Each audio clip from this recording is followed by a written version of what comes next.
Bhopal guest tragedy વિશે તમારું સમક્ષ જીવનમાં ક્યારેક પણ કોઈ વાત થાય તો આ ક્યારેય ભૂલશો નહીં કે 40 વર્ષ પહેલા આ દુર્ઘટનાએ સાબિત કર્યું હતું કેટલી તુચ્છ છે પ્રોફેસર આ પાઉને ફોલો કરીને આ વાતને સમજજો કે યુસીઆઈએલ નામની ફેક્ટરીના નિકમ્માપણાના કારણે 25,000થી વધુ ભારતીયોએ જીવ ગુમાવી હતી 304 હેઠળનો કેસ બનાવતા કોર્ટે સજા આપી હવે ધ્યાનથી સાંભળો સજા માત્ર 1 થી 1 અને અડધા લાખનો દંડ અને મહત્તમ 2 વર્ષની જેલ પરંતુ 7 જૂન 2010ના દિવસે કન્વિક્શનના દિવસે જ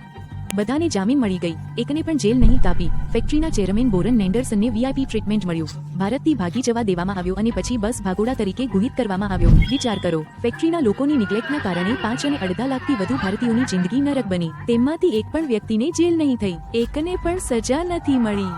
જો કોઈને સજા મળી તો તે ભોપાલ ગેસ દુર્ઘટનાના પીડિતોને કાપી રહ્યા છે